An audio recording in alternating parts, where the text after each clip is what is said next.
Good morning, afternoon, or evening, whenever you decide to watch this video, but we are in week 9 of our Tuesday conversation, and we have brought you church members from around the community. Some you knew very well, maybe others you didn't know so much, but this week is special because I think you're going to know this person.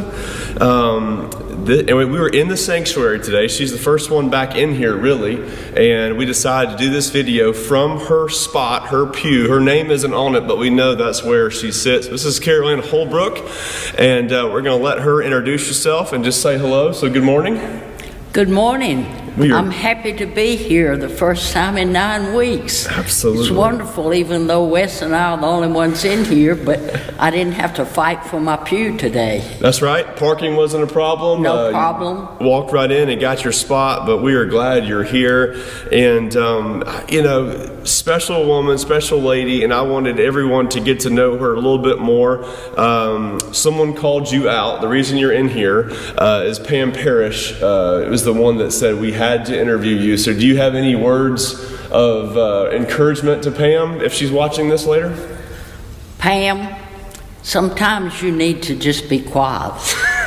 But she's a talker. She is a talker. Yeah, she is, but we're fellow talkers. That's right. My daddy once said empty barrels make the most noise. I don't know if that applies or not. I like it. Awesome. Well, thank you, Pam. Great suggestion, and I'm just so happy we can do it in this place. So we're going to start off with a couple questions. Some of these I know the answers to, some of them I don't. So we're just going to start and then dig in a little bit. Feel free to interrupt me anytime you want to. This is your show, not mine. So I'm just here with you. But first, what high school and college did you attend? Well, I went to Monroe High School. My first 2 years, I was at Young Harris College. I graduated from Emory. I did a quarter of graduate work at the University of Georgia, one summer, commuting, and I decided it would take me 3 years to get a degree like that, but 4 years to find a parking place. So I went on. I was teaching at the time, so I went to Georgia State at night and in the summers and got my master's there. Wow. So how many years did it take you from undergrad to master's? How many years did it take you? I don't know, since there was a gap between undergrad and master's, because I spent a period of time trying to decide what I really wanted to do. I got you. And I finally settled on it. Settled and you figured it out? I got it figured out. It took a while. Well, as we all know now, educators hold a special place in our heart, even now more than ever, with all of us being homeschool teachers. I didn't sign up for that. It does my heart good to see all you parents learning to appreciate teachers. We sure do, and a lot of people, a lot of essential workers we appreciate, but teachers especially. So when you got into teaching, what subjects and or grade level did you teach? I began teaching 6th and 7th grade in a departmental situation. English, reading, math, those things predominantly. And then I had 30 years of teaching experience and DeKalb County had a lottery to send veteran teachers to South DeKalb because young teachers were being run off at a rapid rate down there. So that's the only lottery I ever won in my life, but I won that one. Good. Went to South DeKalb, taught 5th grade, self-contained. Thank God I didn't have to teach art or music. That would have been bad. But even though it was a challenge there, it was probably my most rewarding years of teaching. Awesome. It's very cool. I learned, one thing I learned early on is that you don't teach subjects, you teach children. And you have to teach children where they are. They're not going to adjust necessarily.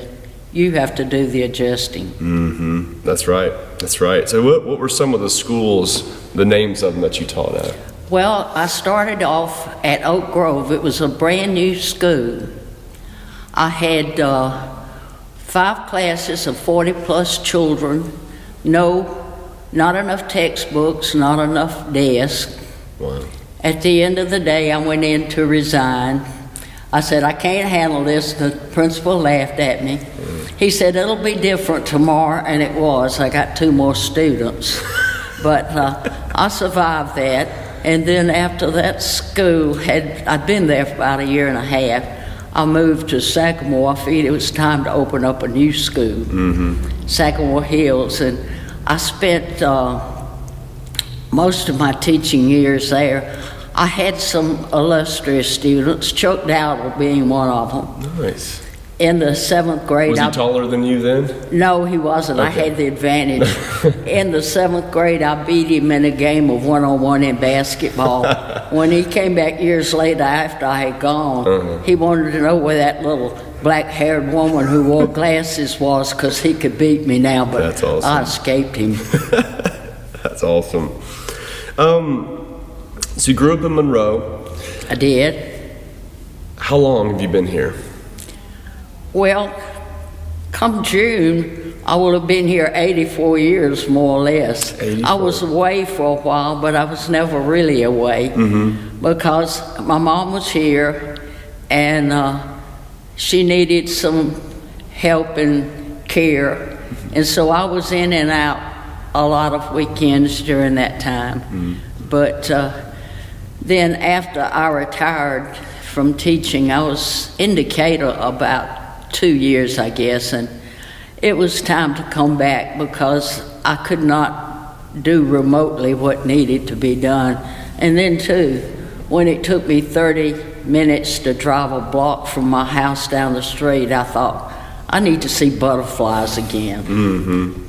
There was a word that you mentioned that I've seen you do, but you used the word care. You care for so many people, those in our nursing homes, those in our assisted living. You take people to the grocery store, you take food to people, you sit and talk with people. And so the ministry that Carolyn has in our church is something that you might not ever see, but the people that she spends time with, typically when they need you the most, toward the end of their life, is an amazing, amazing ministry that you've adopted. And I think that just speaks volumes to the person you are. So I've seen that time and time again. But it's hard when you care for people at the end of their life. You get attached, and then ultimately they leave. I lost one just this past week from Park Place to the coronavirus. It's hard. And that's hard. It's tough. I mean, it's almost like in a hospice nurse type setting, you get so attached, and you know it's not going to go on very long, but those moments that you spend with people at the end of their life can be some of the most special. So I just applaud what you do with that.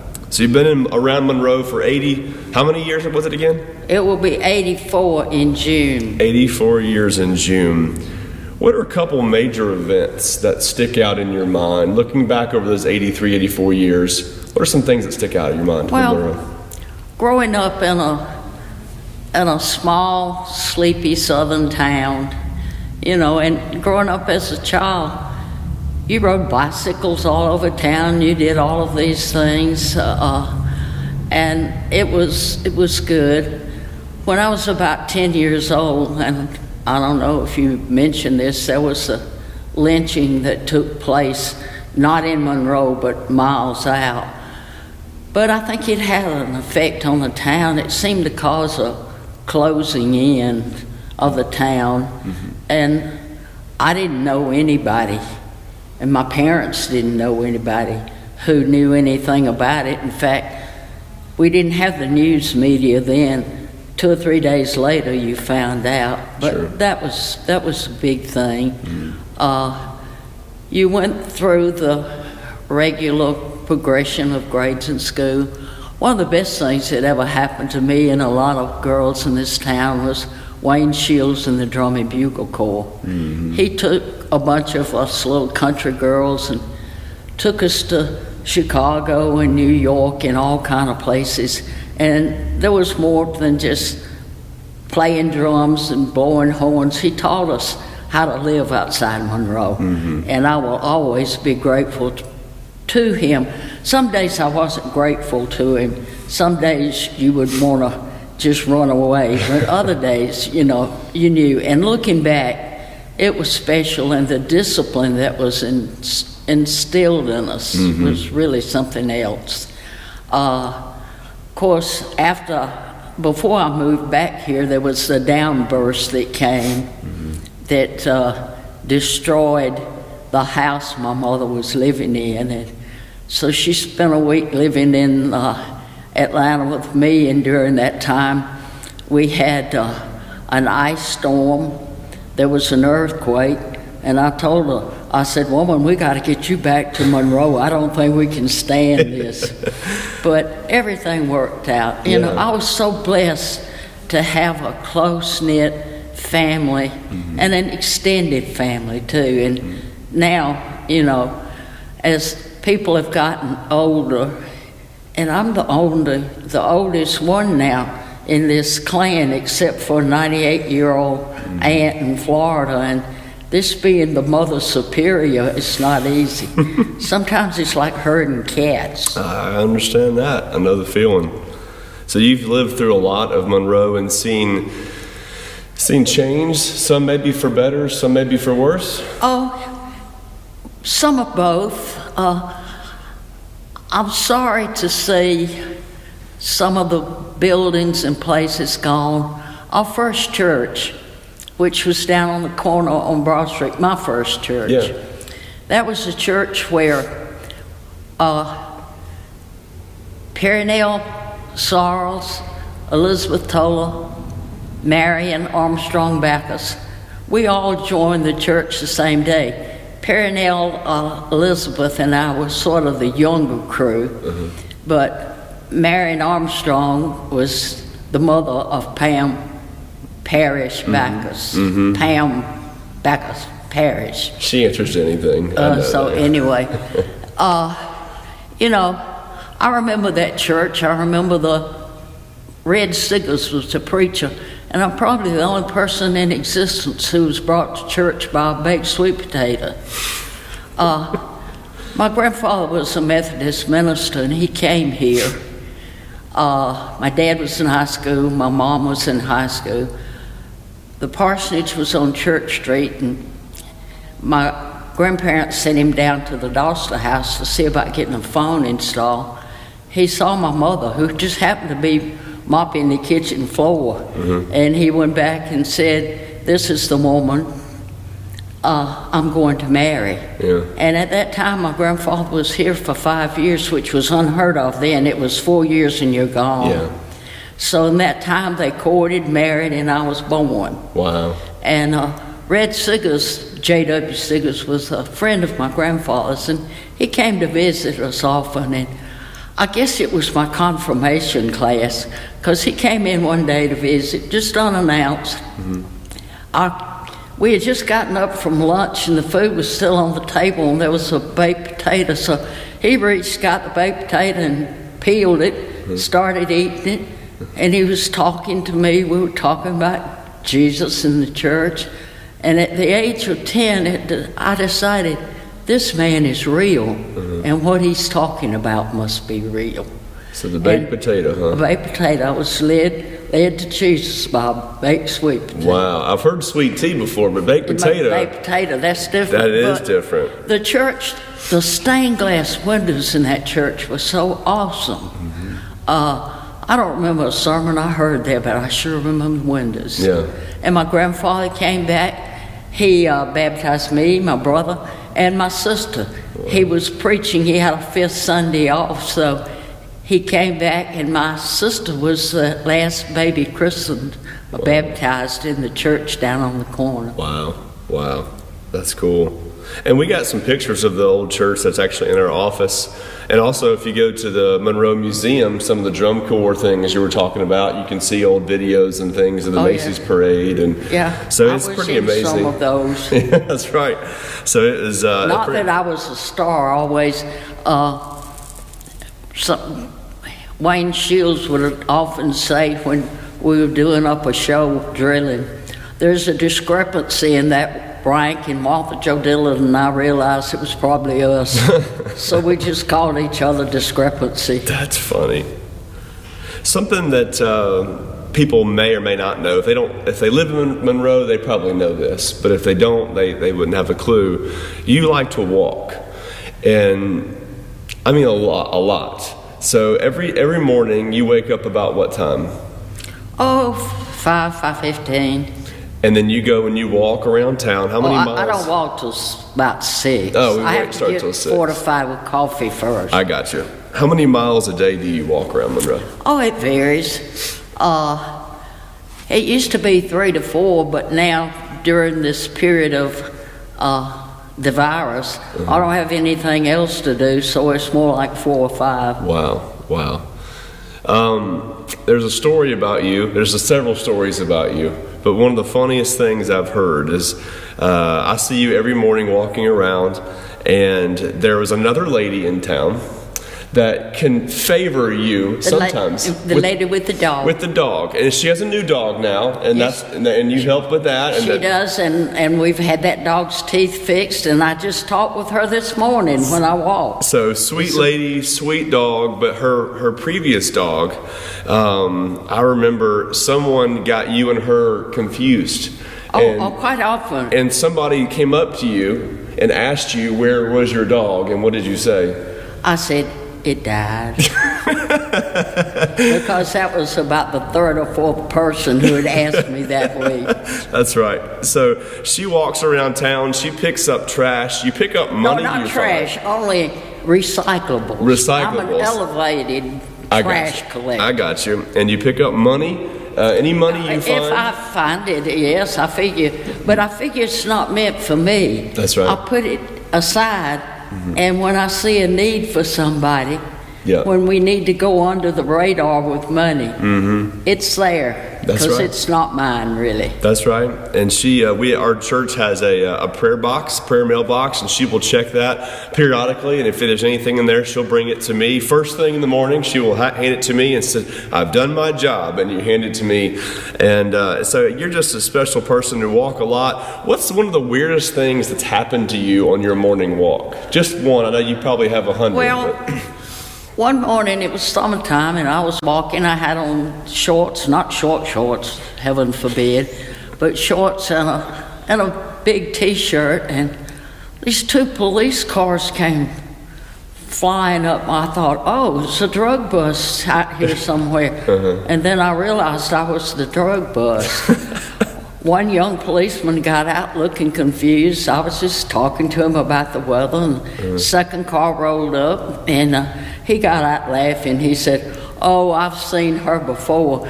It seems that a school bus driver had reported that there was a disoriented woman walking in her nightgown. And I told him, I said, I don't even own a nightgown. So you've been stopped by the police. People have stopped to give you money because they thought you're homeless before? Oh, yes, several times. One time a man gave me $20 and called me baby girl. And I thought, oh, he has a visual impairment. So I try not to take the money. I try to convince them I don't need it. I don't need it. One woman drove up and handed me a wad of money, and I said, look, I don't need this. And she said, God told me to. And I thought, well, who am I to argue with God? So that night we had a circle meeting, and I made it a point. Turned out to be $15. Wow. I made it a point to put that in the collection, and I put in my extra $1 little too. So I said, God knows I didn't need that That's money. That's right. You know, you were. I could sit and talk to you for hours and listen to your stories and some of the things that you've done and people that you've affected with your life. But a few years ago, we started, we didn't start it. It happened years ago. We kind of brought it back. This prayer partner ministry, and we would pair up adults in the church with a child or a youth, and it was kind of random. I don't think we could really pick and choose. It was kind of like a lottery system. You would just kind of draw a name, and you decided to partake in that. And who is the name that you got? It was one Grace Short. Grace Short, and she's not short. Oh, she's short. She's a lot taller. We look like Mutt and Jeff when we're together. Yeah. One of the best things that ever happened to me. So, She is, it has developed into a great relationship. and that's exactly what we wanted to happen, and we know with that some people still follow through. I mean, Vicki Nicholson and Jane DeLong and a couple others still pray for our kids and bring them things periodically. But y'all's was a special relationship. She was a senior in high school, I think, when you got it. Because I told you, I couldn't pick one that was young. I wouldn't live to get them out of high school. But yeah, we've been through high school. We've been through basketball practice, and we've been through the first year of college. And that's right. There's no telling where we're going from here. That's right. Well, you'll probably outlive us all. I will have to tell you one thing. A couple of weeks ago, I went out on my porch, and here is this huge rolls of toilet paper, a pack of 12 rolls. And I thought, the toilet paper fairy has been. And I found out it was one Grace Short. Yeah. She said she heard me threaten to use lettuce leaves if I had to, and she didn't want that to happen. Yeah, she's also my toilet paper fairy. Got to save the lettuce for another day. That's right. That's right. Well, that's awesome. Well, Grace, of course, grew up in our youth group here, and just a special person to us. But I know that y'all's relationship, she will never forget that. Yeah. And so I certainly will never forget. Well, I just think it's been a greater blessing to me, I'm sure, than to her. That's awesome. That's awesome. A couple more questions. What's the best part? I'll rephrase it. Why are you still an active member here of our church? What draws you back week in and week out? What draws me back is my real need. I need the message. I need the fellowship. I'm so deeply rooted in the Methodist Church. I was just born into it. The Methodist Church basically paid for my education. I had national Methodist scholarships, and I don't do it out of a sense of obligation. It's a sense of need. I mean, the fellowship, the people in this church, it's something I have missed so much. I told somebody, I have a close family, but I said, I miss my church family more than I miss them, because I saw my church family every week, maybe a couple or 3 times a week, and I said, I don't see my family that often. One's in Texas, one's in Colorado.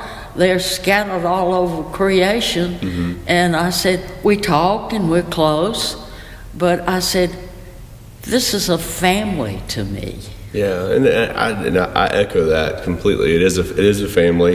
The hardest part of being distanced is about 10:45, 10:50 on Sunday mornings. I make my way in, and I kind of I don't want to say work the room, but you try to work the room, and you see everybody, shake hands, and make sure nobody's in my seat. That's right. We got security. We can remove them if they're not there. But I miss the hugs and the handshakes, and because this is our family, and both of my sets of grandparents have passed on.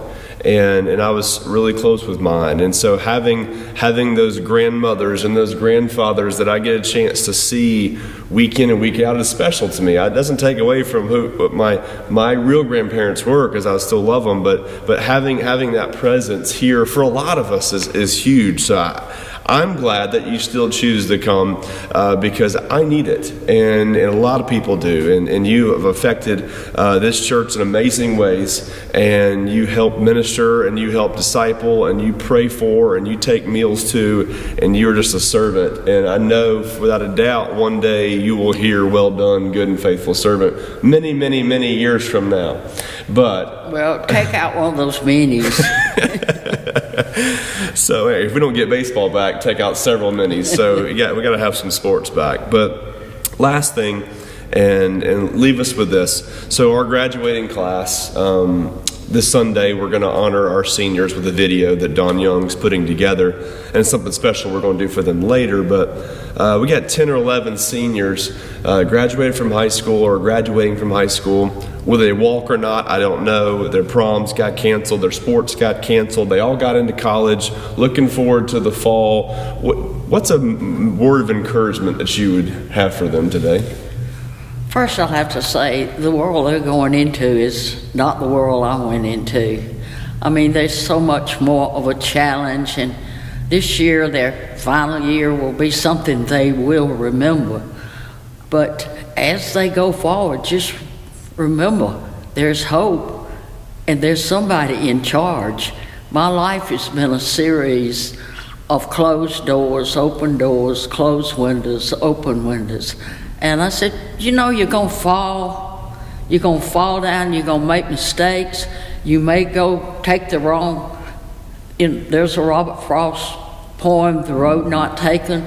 You may take the wrong road, and you may fall down. But that doesn't count. What counts is how many times you correct your path and how many times you get up. Don't worry if you don't know exactly what you're going to do. You know, most adults nowadays don't know exactly what they're going to do tomorrow or the next 15 minutes with things as they are. That's right. So just know and keep your hand with the hand that leads you, who knows where you're going and what your future holds. That's perfect. That's perfect. Well, thank you for coming in, and I know you've been wanting to come in this room for a little while. I'm glad to be here, and I'm here all cleaned and sanitized. That's right. That's right. Loving every minute. That's right. Well, we just appreciate you so much, and thank you for those words for our seniors. That's something that they're going to remember, and we should all remember that God's with us throughout all of this. So I'll close with some prayer. But again, thank you for this time. Thank you for watching. If you see her around town, she's not homeless. She doesn't have a dog. She's just a lady that prays for our community and prays for you every single day. So with that, let me pray for us. Lord, I just thank you for this woman right here and the special person she is to me and to the staff and to this church and this community. Lord, she's an amazing pillar for an advocate for you, a lighthouse for you. So continue to bless her and keep her safe as she walks miles upon miles around this community, Lord. Grace her steps. Give her the peace and the wisdom and the encouragement to keep walking every single day, because we need her. We need her prayers. We need her leadership. Lord, thank you for bringing her to us. In your son we pray. Amen.